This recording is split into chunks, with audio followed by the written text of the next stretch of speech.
로마서 11장 이스라엘 중에 참선민.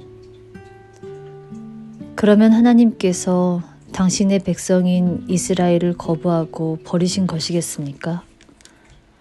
천만의 말씀입니다.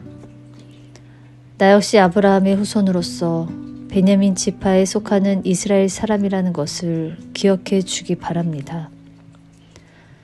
하나님께서는 처음부터 선택한 당신의 백성을 버리신 일이 없습니다. 성경에 기록된 것만 상기해 보아도 알 수 있지 않습니까? 일찍이 예언자 엘리야는 이스라엘 사람들이 어떻게 예언자들을 죽이고 하나님의 제단을 헐어버렸는가 하는 사실을 하나님께 고발하면서 그 땅에서 하나님을 사랑하는 자는 자기 혼자뿐이며 그들이 자기마저도 죽이려 한다고 호소하였습니다. 그때 하나님께서 무엇이라고 말씀하셨습니까? 아니다. 남아있는 사람은 너 하나뿐만이 아니다. 아직도 나를 사랑하고 우상에게 절하지 않는 사람이 너 말고도 7,000명이나 있다. 고 하시지 않았습니까? 오늘날도 마찬가지입니다. 이스라엘 사람 전부가 하나님을 떠난 것은 아닙니다. 하나님의 은총으로 선택되어 구원받은 소수의 사람들이 남아 있습니다. 그러나 그들도 선을 행해서가 아니라 하나님의 은총으로 선택된 것입니다. 그렇지 않으면 값없이 주는 선물이 더 이상 값없이 주는 것이 될 수 없기 때문입니다. 일을 해서 얻는 것이라면 선물은 아닌 것입니다. 결국 대부분의 이스라엘 사람들은 그들이 찾고 있던 하나님의 은총을 얻지 못하였습니다. 단지 소수의 사람들, 하나님께서 선택한 사람들만이 그 은총을 얻었을 뿐 다른 사람들은 완악해져 버린 것이 현실입니다. 성경은 이에 대해 다음과 같이 말하고 있습니다. 주께서 너희의 눈을 감겨 놓으셨는데 이 눈이 바로 예언자들이다. 주께서 너희의 머리를 덮어 놓으셨는데 이 머리가 바로 선견자들이다. 그리고 다윗도 다음과 같이 말하였습니다. 저들의 잔치상이 오히려 올가미가 되게 하소서. 아무런 걱정 없이 살아가는 그때가 오히려 함정이 되게 하소서. 저것들 두 눈이 멀게 하소서. 등짝에서는 식은땀이 줄줄 흘러내리게 하소서. 이방인의 구원. 이것은 하나님께서 이스라엘을 영원히 거두시지 않겠다는 뜻일까요? 물론 그렇지 않습니다.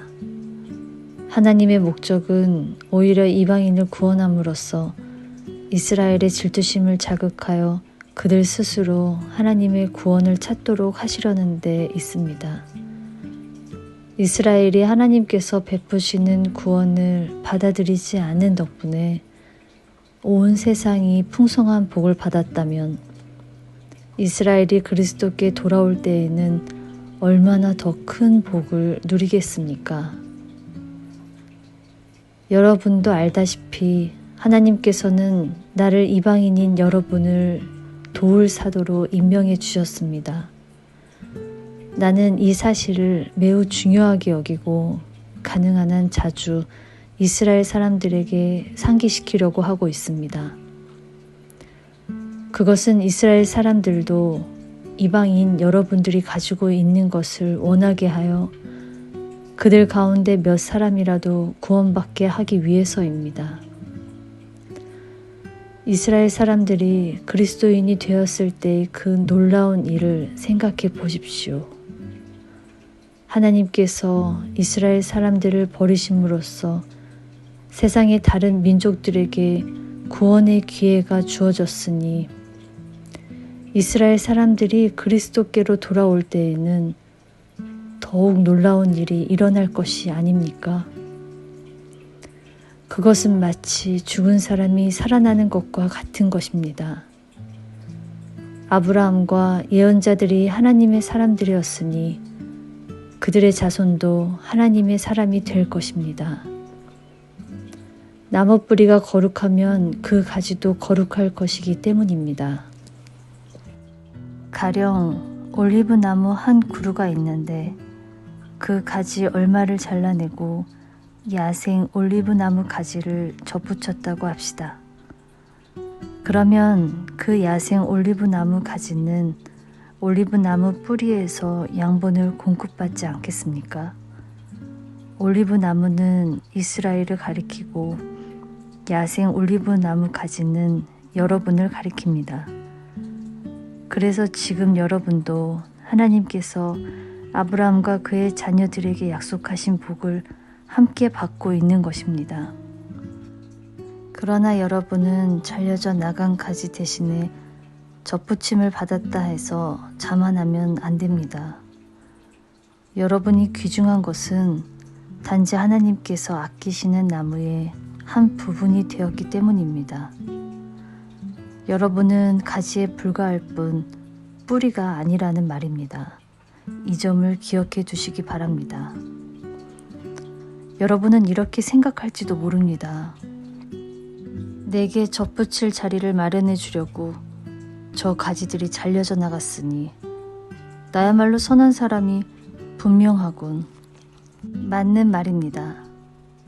그러나 참 올리브 나무 가지인 이스라엘 사람들이 잘려나간 것은 그들이 하나님을 믿지 않았기 때문이며 여러분이 접붙여진 것은 다만 여러분이 하나님을 믿었기 때문이라는 것을 잊지 마십시오. 그러니 자랑하기보다는 겸손한 사람이 되어 감사하고 두려워해야 합니다.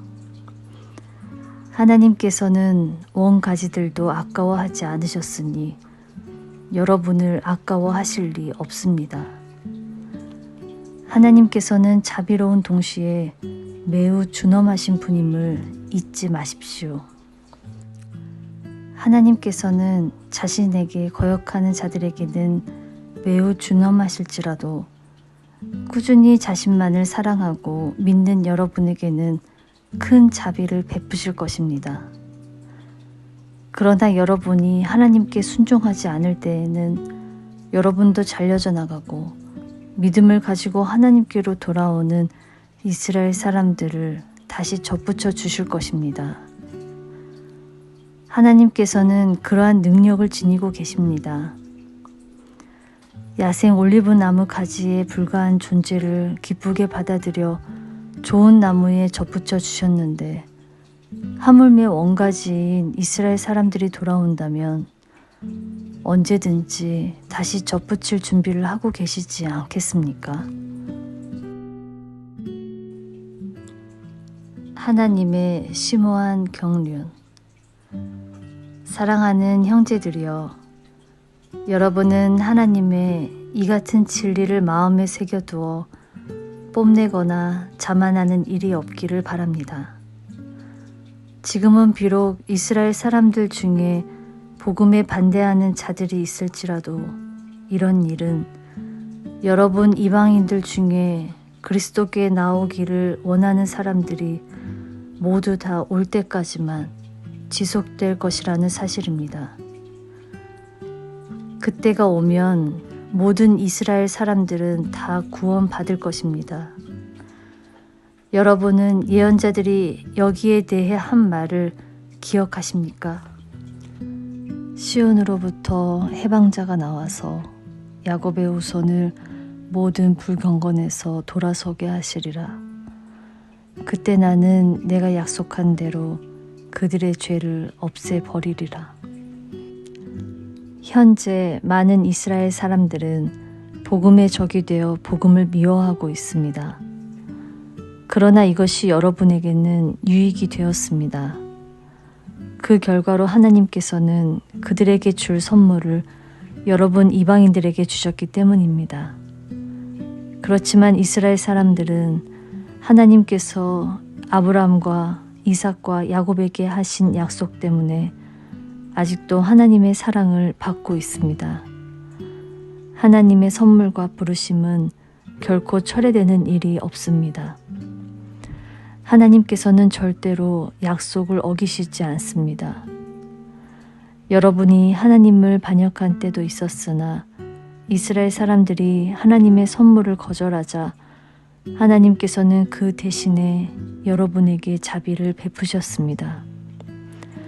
그리고 지금 이스라엘 사람들이 하나님을 거역하고 있으나 언젠가는 그들도 돌아서 여러분이 받고 있는 하나님의 자비를 함께 나누게 될 것입니다. 하나님께서는 모든 사람에게 골고루 자비를 베푸시려고 온갖 불순종을 참아오신 것입니다. 오, 우리의 하나님은 얼마나 위대하신지요. 그분의 지혜와 지식과 분은 얼마나 크신지요. 그분의 결정과 방법을 우리가 어떻게 이해할 수 있겠습니까? 누가 주님의 마음을 알 수 있겠습니까? 누가 그분의 의논 상대가 될 수 있겠습니까? 또 누가 보상을 받을 만큼 충분히 주께 드렸습니까? 모든 것은 하나님께로부터 온 것입니다. 모든 것은 그분의 능력에 의해서 살고 모든 것은 그분의 영광을 위해서 존재합니다. 모든 영광을 영원토록 하나님께 바칩니다. 아멘.